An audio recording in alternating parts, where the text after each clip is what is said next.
My mother-in-law mocked me as just a trophy wife at her anniversary party. My husband Mark and I have been together for nearly 8 years and are quite happy in our marriage. However, there's always been conflict with my husband's parents.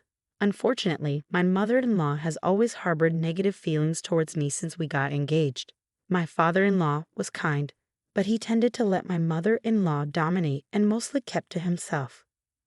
My husband comes from a wealthier background than I do, and my mother-in-law has always used this as a reason to dislike me. She would act as if my middle-class family background was somehow wrong, making comments about my appearance, outfits, or shoes.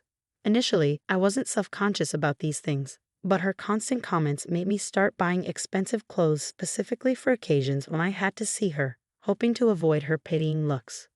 Once, I wore a white shirt that she had seen me wear a month ago, and she made a comment about me repeating clothes, suggesting that wealthy people don't do this.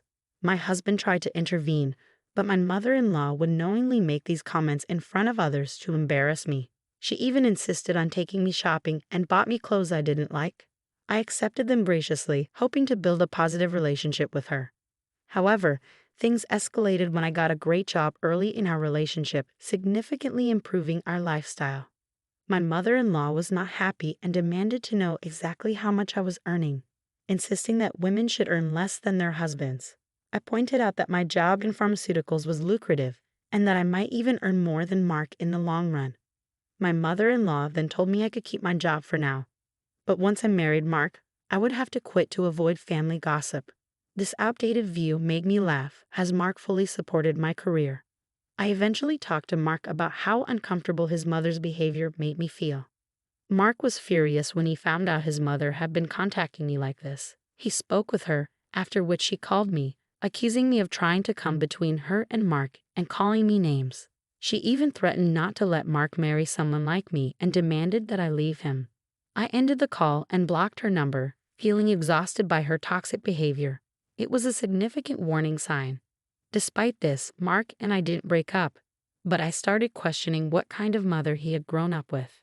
Over the years, I couldn't completely avoid mother-in-law because of family events where Mark was invited and I had to go. She would ignore me completely, acting as though I didn't exist.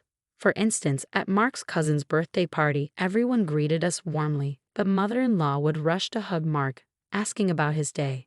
If Mark tried to involve me, she'd quickly change the subject.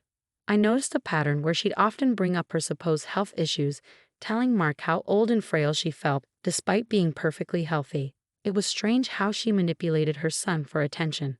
When Mark proposed after years of dating, he invited everyone to our engagement party. While my family was thrilled, Mark's parents weren't as enthusiastic. Mother-in-law arrived with a sour expression, which darkened further when she saw my engagement ring. She criticized Mark for buying me a larger ring than the one father-in-law had given her.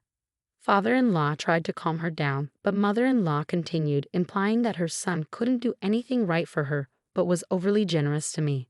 I couldn't tolerate her disrespect, so I firmly told her to leave if she couldn't show respect.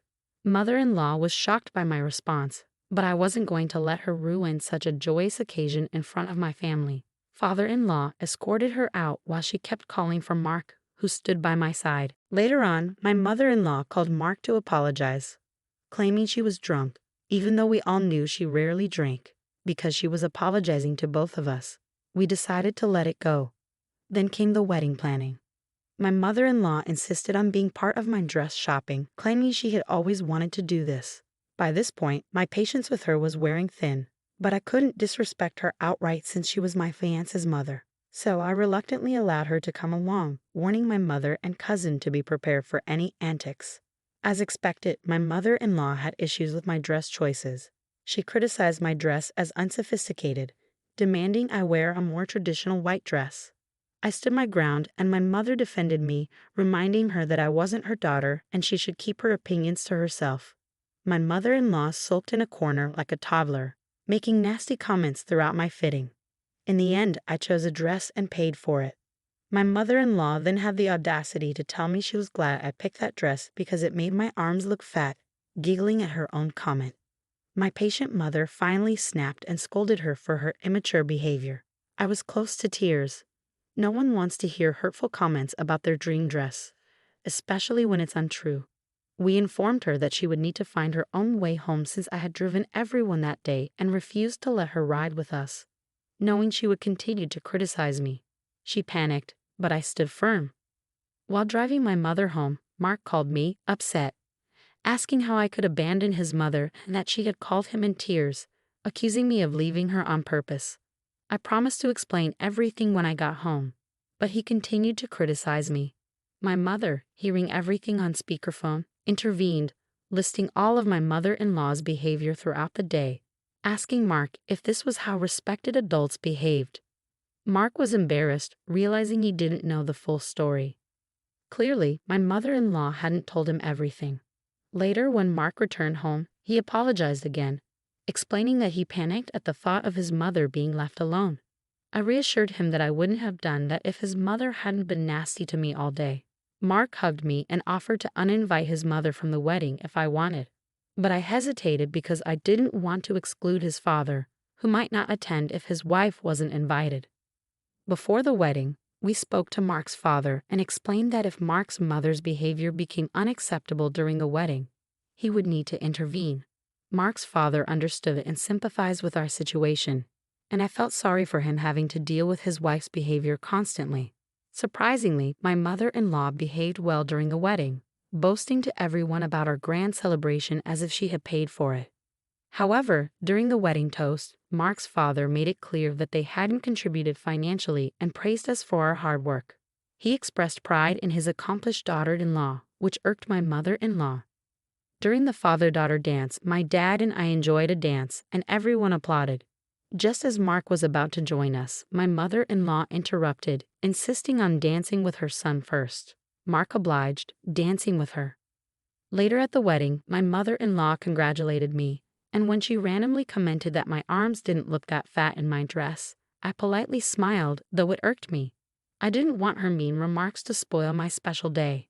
Overall, despite some tension, everyone had a good time at the wedding, dancing, and perhaps drinking a bit too much. The next day, I woke up to several messages from my mother-in-law, accusing me of embarrassing her during the wedding celebration and insisting that I needed to do better if I wanted to be part of her family. Despite feeling a bit hungover, I recalled the events of the night clearly and knew I hadn't done anything embarrassing. I even called my parents to confirm, and they assured me everything was fine and everyone had enjoyed themselves.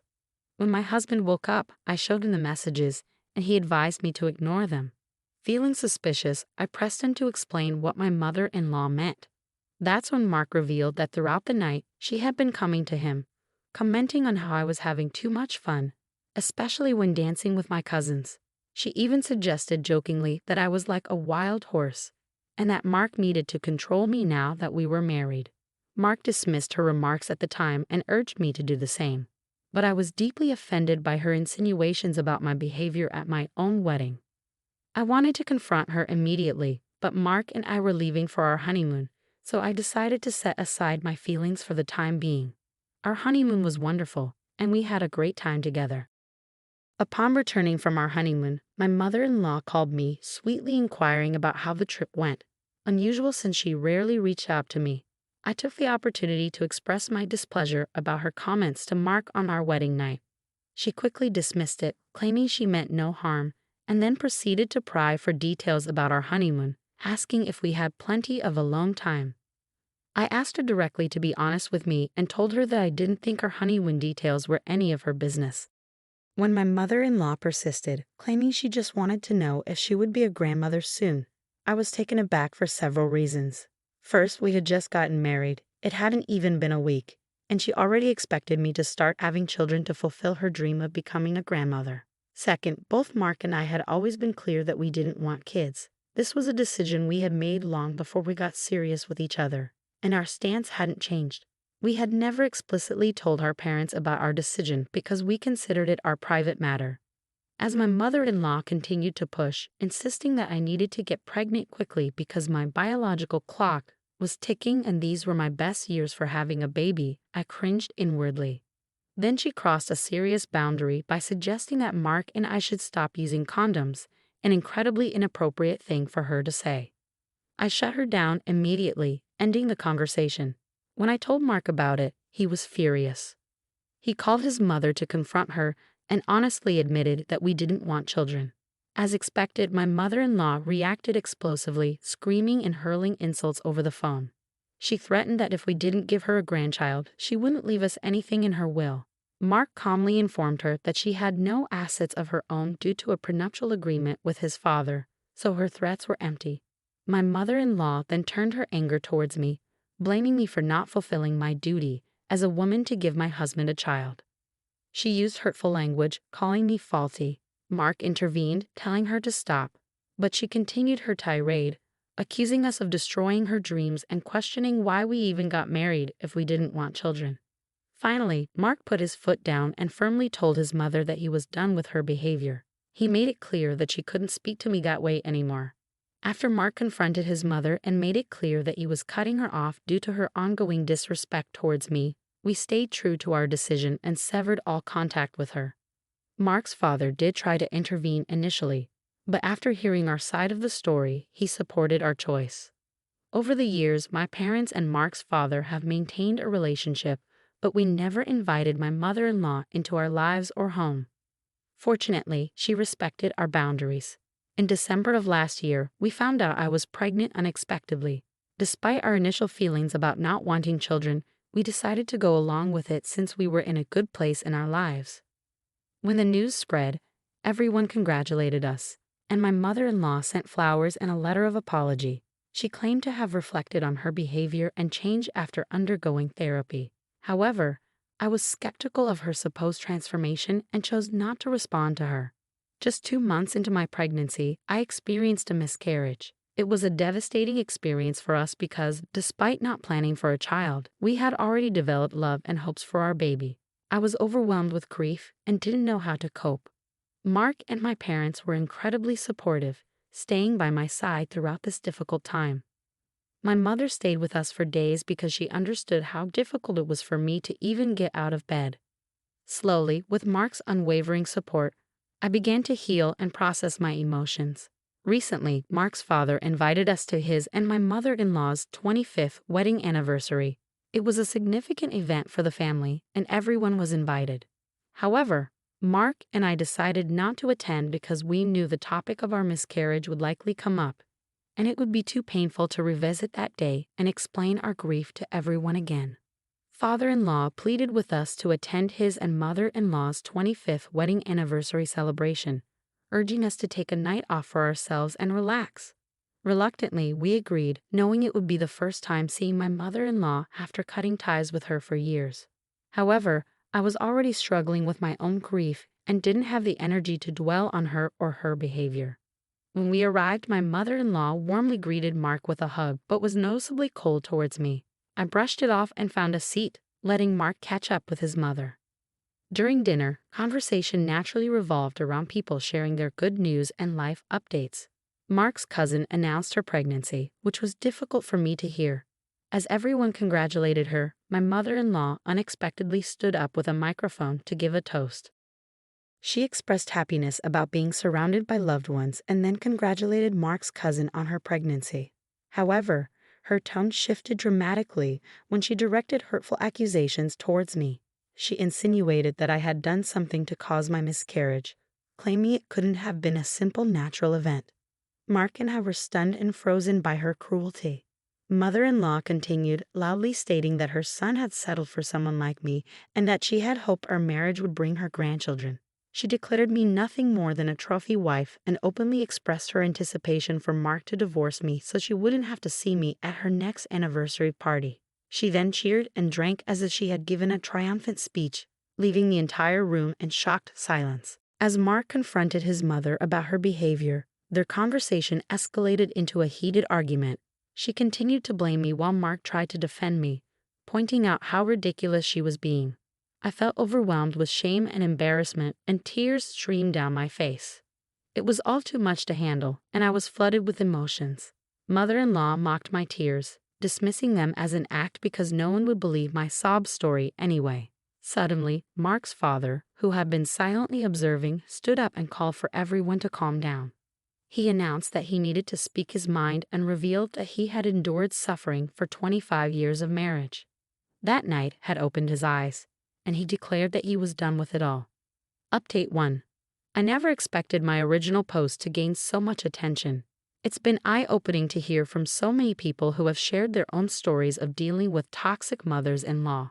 It's truly baffling why a parent would behave that way towards their child's partner. I want to clarify something. Please don't criticize my husband. He's done his best to stand up for me whenever possible. Dealing with an overbearing, controlling, and toxic parent is incredibly challenging. I was fortunate to have loving parents, but my husband didn't have the same experience. He grew up thinking his mother's behavior was normal and has been protective of me in his own way. I also want to express my gratitude to everyone who shared their experiences with miscarriage. I'm genuinely sorry for all those who have gone through this heartbreaking loss. I've been struggling with feelings of guilt, even though I know it wasn't my fault. I realize now that seeking help from a therapist is important, and I plan to do so. I'm also looking into joining forums where other moms who have experienced miscarriage can offer support and understanding. Feeling seen and understood by others who have been through similar situations will be invaluable to me. Update 2. It's been 2 months since my last update, and my father-in-law has officially served divorce papers to my mother-in-law. He's been staying with us during this time, and he's actually a wonderful house guest. I can see where my husband gets his sense of humor from. Father-in-law also enjoys cooking, so sometimes he has dinner ready when I come back from work. Mark was truly fortunate to have him, and I can't understand why my mother-in-law would let go of such a gem like him. When Mark and his father went to serve her the divorce papers, she refused to even look at them. Mark told me that she yelled at them, claiming they had no right to cut her off. She justified her hurtful comments about me by saying she only wanted good things for our family. Mark chose to ignore her outbursts and helped his father pack his things. Mother-in-law's anger escalated as she started throwing things and yelling. Father-in-law threatened to involve the police because technically it was his house. Hearing this, she quieted down, realizing she had nowhere else to go. After the party, no one reached out to her except to criticize her behavior. Everyone understood that her accusations against me being a trophy wife were false, especially considering my successful career. They also empathized with my pain from the miscarriage. Mother-in-law's own actions left her with no family or friends left to support her. She's tried to beg father-in-law to reconcile, but he's made it clear he wants nothing to do with her. My parents spoke to mother-in-law after learning what she did to me. They warned her that they would take legal action against her for harassing and defaming me publicly. My mom isn't one to stay quiet, and she told her exactly what she thought. Knowing my parents, I trust they'll follow through on their words and take her to court if necessary. For my sake, I hope she stays away from me. Last update. It's been 8 months since my last update, and I want to thank everyone who has supported me through this journey. Father-in-law is now officially divorced and free from my mother-in-law. They had a prenuptial agreement, so she couldn't take anything that wasn't rightfully hers. Father-in-law agreed to let her keep their joint account and the car, but when she demanded the house, he and his lawyer dismissed her request because the house belonged to him before they were married. Mark heard that she's currently staying with one of his cousins while she looks for a new place to live. She has more than enough money to support herself comfortably. Mother-in-law has mostly stayed away from us, although we hear she tries to reach out to others with her version of events to gain sympathy. As far as we're concerned, she can do whatever she wants. Mark and I are doing really well. I followed through with therapy, and it's helped me connect with new friends who understand me. Mark has also started therapy to work through his own past issues. Our careers are on track, and we're grateful for